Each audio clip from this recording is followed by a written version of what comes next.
함께 말씀 보겠습니다. 시간 하나님 우리에게 주시는 말씀은 마태복음 26장 36절에서 46절까지의 말씀입니다. 이에 예수께서 제자들과 함께 겟세마네라 하는 곳에 이르러 제자들에게 이르시되 내가 저기 가서 기도할 동안에 너희는 여기 앉아 있으라 하시고 베드로와 새벽에 두 아들을 데리고 가실새 고민하고 슬퍼하사 이에 말씀하시되 내 마음이 매우 고민하여 죽게 되었으니 너희는 여기 머물러 나와 함께 깨어 있으라 하시고 조금 나아가사 얼굴을 땅에 대시고 엎드려 기도하여 이르시되 내 아버지여 만일 하늘만 하시거든 이 잔을 내게서 지나가게 하옵소서.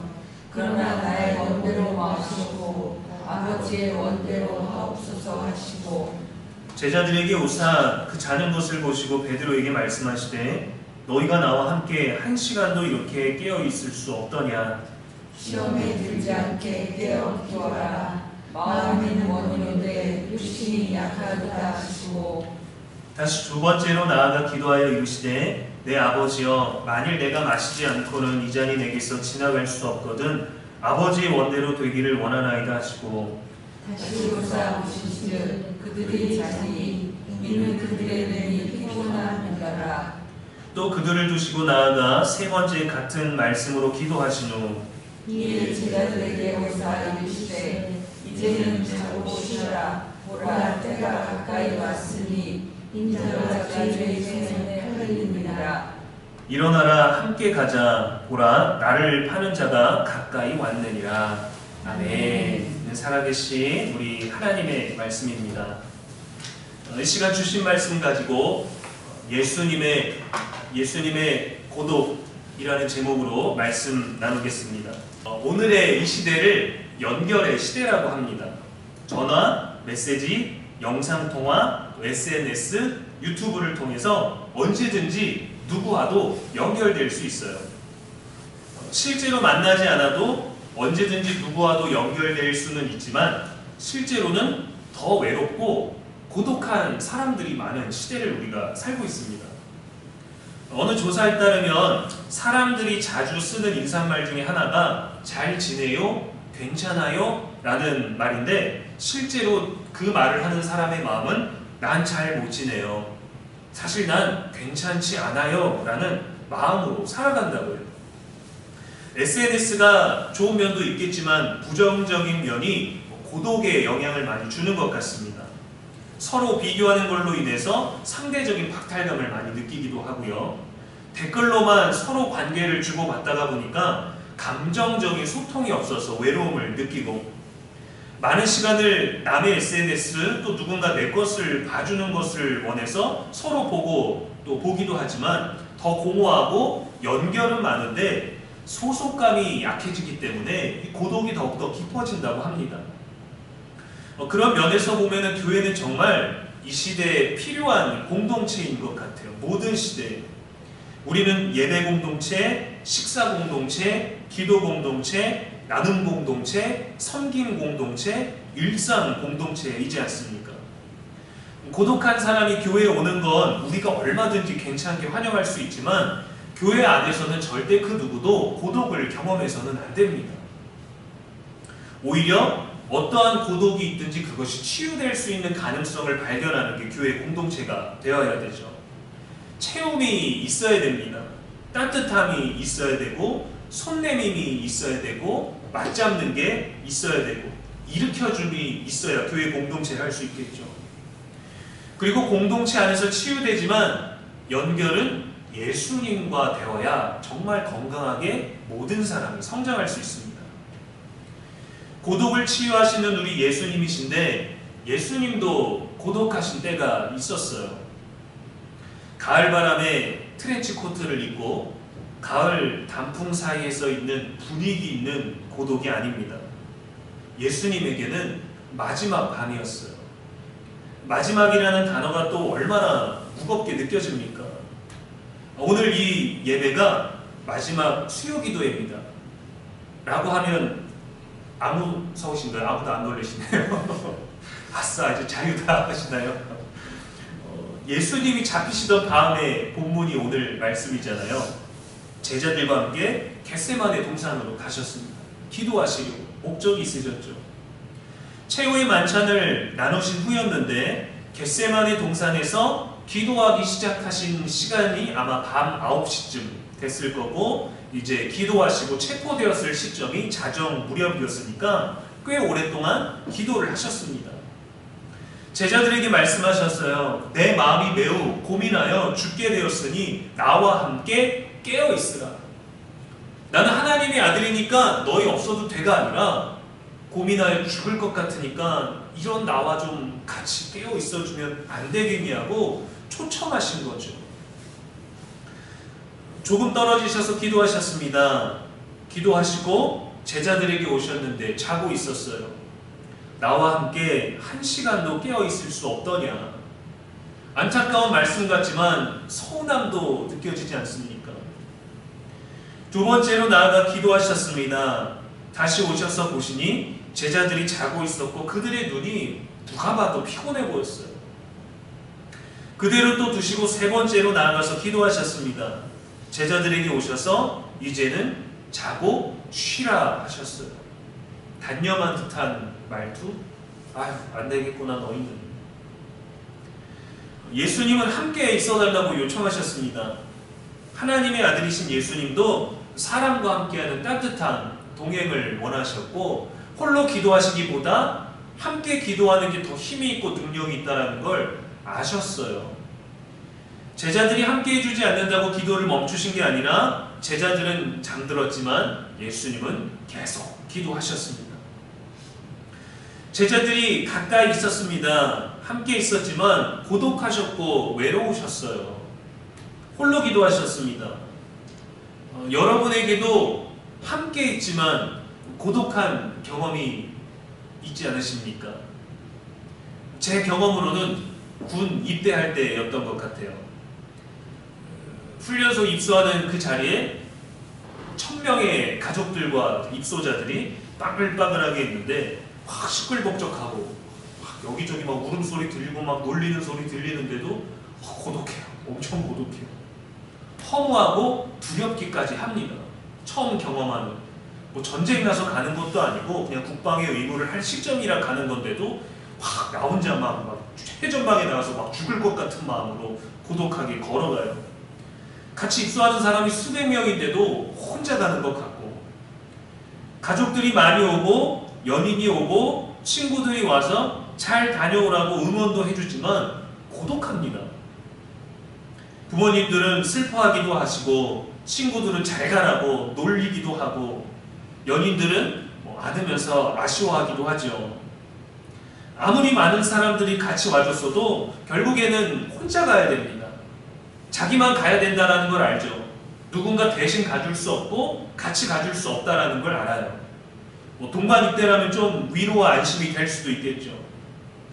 응원하고 울어주고 웃어주고 아쉬워해주고 기다리겠다라는 그런 어떤 다양한 약속들, 이런 다양한 좋은 감정들에 둘러싸여 있지만 참 외롭고 고독합니다.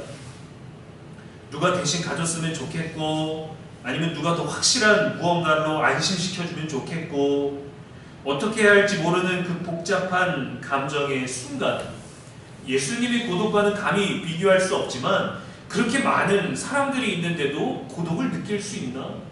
혼자가 아닌데도 혼자인 것 같은 그 고독함에 밀려올 수 있나?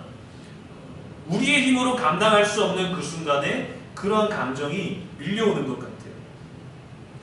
예수님의 고독은 어땠을까요? 예수님의 고독은 완전히 외면당한 고독이었습니다. 제자들과 함께 그 동산에 가셨지만 그 중에서도 베드로와 세베대의 아들 야고보와 요한을 데리고 더 깊이 들어가셨고, 그런데도 그들은 이 고독을 알아주지 못했어요. 피곤하기만 했어요. 외면당한 사람, 위로와 격려받지 못한 상황, 그것이 바로 예수님의 마지막 밤이었습니다. 누구보다 두려운 순간이었지만 그분은 도망치지 않으셨어요. 제자들이 자고 있는 사이에 달아나지 않으셨습니다. 술래잡기를 하지도 않으셨고 숨바꼭질을 하지도 않으셨고 거절하지 않으셨습니다. 자는 제자들을 탓하면서 원망하지도 않으셨어요. 끝까지 사랑을 선택하셔서 감당하셨어요. 하나님과 연결되어 있는, 아주 직접적으로 연결되어 있는 예수님이시지만 너무 고독하셨어요. 이사야 53장 7절에 그가 곤욕을 당하여 괴로울 때에도 그의 입을 열지 아니하였으며 마치 도수장으로 끌려가는 어린 양과 털 깎는 자 앞에서 잠잠한 양같이 그의 입을 열지 아니하였도다. 십자가의 모든 과정이 고독이었습니다. 오늘 본문에서 제자들 중에 단 한 명이라도 예수님 곁에 깨어서 예수님 같이 기도하시죠. 제가 곁에 있겠습니다. 기도하시는 동안에 제가 보초를 설 테니까 마음껏 우리를 위하여 또 내일 사역을 위해서 기도해 주십시오 했다라면 덜 고독하셨을까요? 예수님은 어떤 외로움, 그것만이 고독이 아니라 짊어져야 될 고난이 너무 무거워서 고독하셨던 거죠. 똑같이 다 군 입대를 하는데 누구는 최전방 가고 누구는 후방 가고 누구는 편한 데 가고 그런 거 아무 결정도 없잖아요. 단지 군대를 간다는 그 자체가 그 어떤 상황에서 뭐 대전에서 왔든 서울에서 왔든 일산에서 왔든 부산에서 왔든 모두가 그냥 그 군대를 가야 된다는 것 때문에 고독한 거지, 사람이 많고 헤어져야 돼서 엄마 밥을 못 먹어서 고독한 게 아닙니다. 한 번도 경험해보지 못한 그 삶으로 가장 젊을 때 가장 따뜻한 집을 떠나야 된다라는, 앞길도 모르는 그게 고독인 거죠. 지금은 다녀와서는 너무 재밌다라고 말하지만 가기 전, 저는 그리고 또 이제 병무청에서 오류가 나갖고 입대를 2번 했거든요. 고독을 2번을 경험을 했어요. 하늘이 무너지는 것 같아. 2번째 갈 땐 괜찮을 줄 알았는데 오히려 첫 번째 갈 때는 정신이 없어서 안 울고 2번째 갈 때는 실감이 나니까 울게 되더라고요. 12명의 제자들과 함께 하시면서도 느껴야 되는 이 깊은 고독은 제자들이 기도를 안 해줘서 자고 있어서가 아니라 이 제자들이, 군중들이 예루살렘 입성 때 환영했던 모든 사람들이 그 밤에 나와서 수백 명이 기도해줘도 예수님은 고독하실 수밖에 없었어요. 아마 그 깊은 고독 자체도 하나님의 뜻이지 않았을까요? 그래서 받아들여야만 하셨고, 그래서 제자들에게 1시간도 나와 함께 깨어있을 수 없느냐라는 그 말씀을 하실 수밖에 없지 않았을까요? 우리도 뭔가 아픈데 집에 가족들이 다 있는데 날 돌아보지 않으면 서운하잖아요. 외롭잖아요. 서럽잖아요. 와서 괜찮아? 라고 물어주는 그 말 한마디, 뭐 필요한 거 없어? 물 갖다 줄까? 뭐 먹고 싶은 거 없어? 그 말 들으면 먹고 싶은 거 없어도 그냥 그 말이 너무 위로가 되잖아요. 근데 집에 식구들이 다 있는데 내가 아픈데 내가 방 안에서 안 나오는데 아무도 안 쳐다봐. 그러면 막 더 아프고 싶고, 밥을 좀 굶어봐야, 또 누가 안 차려줘봐야, 누가 뭔가를 안 해줘봐야 나 귀한 줄 알지. 그런 마음인데 그래도 아무도 안 와. 그럼 막 서럽고, 아픈 것 때문이 아니라 마음 때문에 고독해지잖아요. 오늘을 사는 우리도 고독합니다. 나는 지금 누구에게 이해받고 있는가? 누가 나를 위로해 주는가? 내 안의 외로움은 아무도 모른다. 이러한 고백이 많은 시대입니다. 세상과 많이 연결되어 있지만, SNS에는 수백 명의 친구가 연결되어 있지만 정작 우리들에게 무슨 일이 생겨서 다급할 때 전화할 사람이 하나도 없다라는 경우가 많아요. 얼마나 안타까운 일입니까? 서로 사진과 댓글로 실시간으로 정보나 뭔가가 올라오면 바로바로 와 멋있다, 좋겠다, 행복하다, 부럽다, 재미있니, 즐거웠니라고 연결되어 있지만 그냥 빛 좋은 개살구일 뿐인 거죠. 그런데 여러분, 우리가 이 교회 공동체로, 말씀으로, 예수님으로 좀 더 관심과 집중을 옮겨보면 예수님께서 이날 밤에 정말 깊은 고독의 순간을 경험하심으로 인해서 우리의 고독을 이해하신다는 것은 엄청난 위로가 될 수 있습니다. 그래서 우리는 예수님을 떠나서는 그 어떠한 감정도 온전히 체험을 받을 수가 없어요. 아담과 하와가 죄를 짓자마자 본인들이 부끄러워졌어요. 하나님은 괜찮다라고 하셨는데 죄와 가까워지니까 하나님과의 단절은 그들의 부끄러움을 깨달아 알게 됐는데, 그 부끄러움은 하나님과의 사이뿐만이 아니라 남자와 여자 사이에도 서로 부끄러워서 서로 필요한 부분을 가리게 되었던 것입니다. 하나님과의 단절은 사람과의 단절과 이어지는 거예요. 우리가 서로 끈끈하면 될 거라고 해서 바벨탑을 높이 쌓았죠. 우리가 흩어지지 말자, 하나님과 같이 우리 힘을 높이 세우자라고 했는데 오히려 안 흩어지려고 했는데 세계 방방 곳곳으로 언어까지 흩어져 버리는 일이 발생됐죠. 성경에 또 다른 고독한 인물이 있습니다. 선지자 엘리야입니다. 갈멜산에서 850명 바알 선지자들과 우상 숭배자들을 대상으로 영광스러운 승리를 거두었는데 도망쳤어요. 날 죽일까봐. 하나님의 이름으로 승리했지만 도망갔어요. 그러다 로뎀 나무 아래에서 고백합니다. 지금 내 생명을 거두시옵소서. 자살 징후가 온 거예요.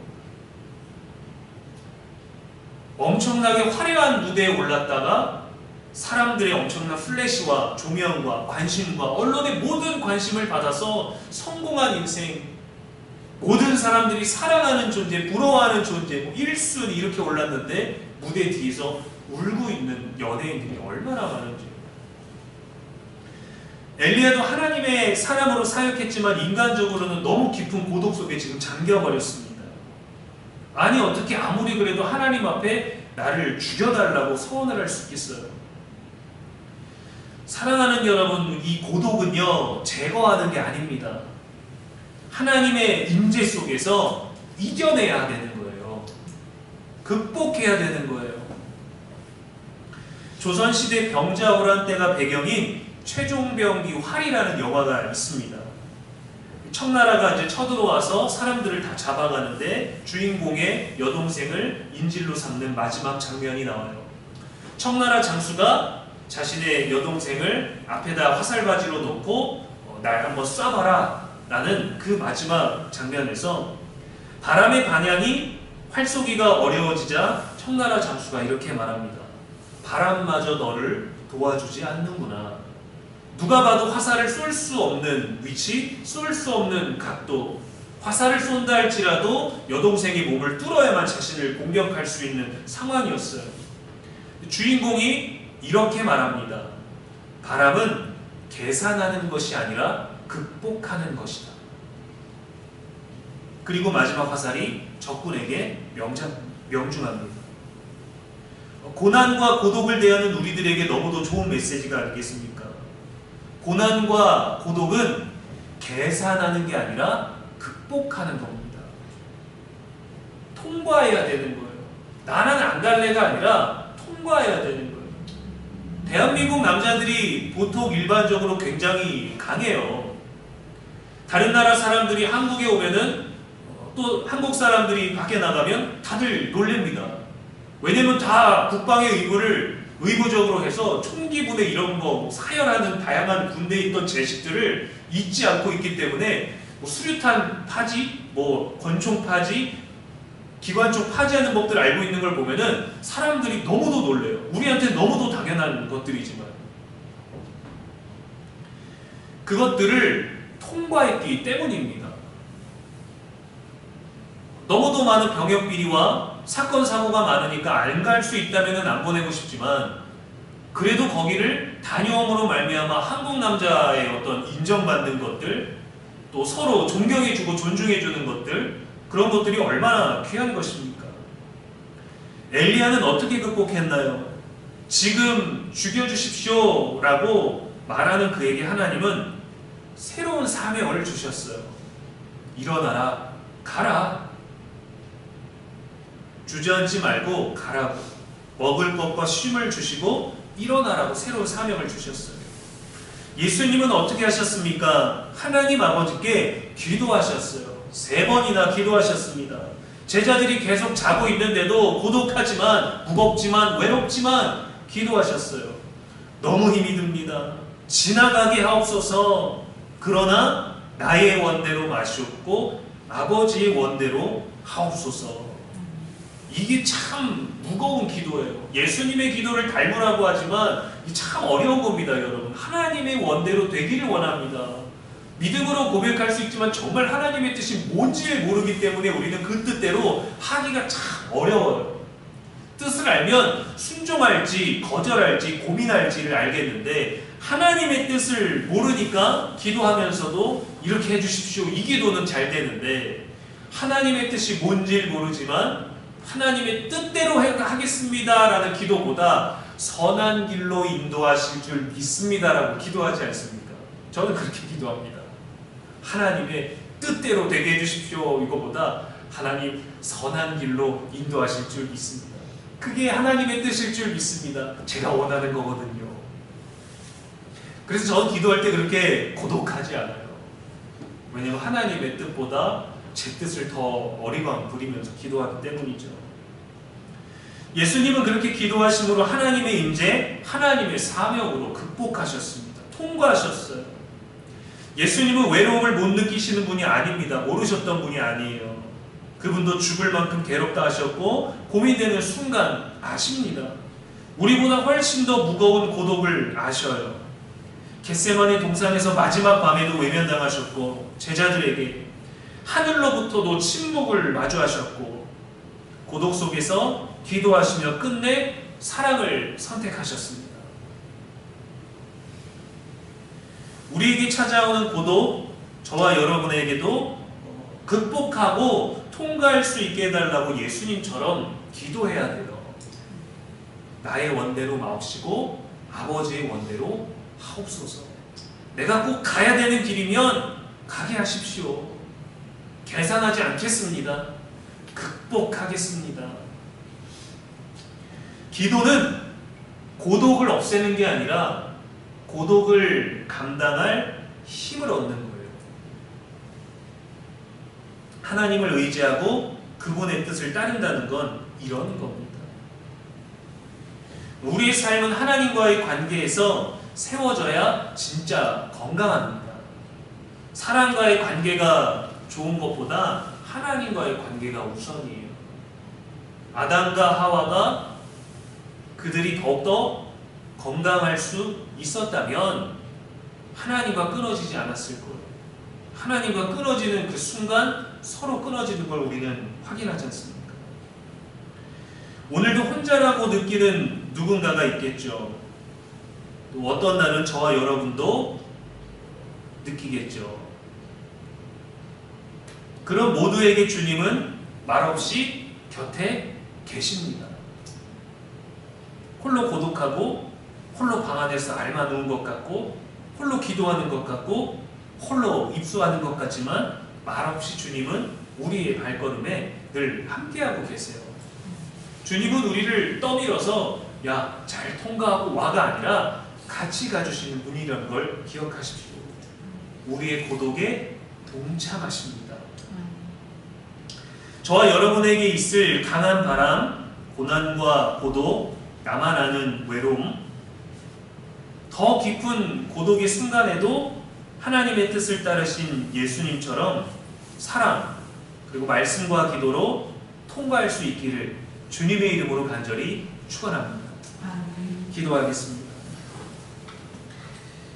하나님 아버지, 사람들 속에 있으면서도 느끼는 외로움과 메워지지 않는 마음의 공허함을 느낄 때가 있습니다.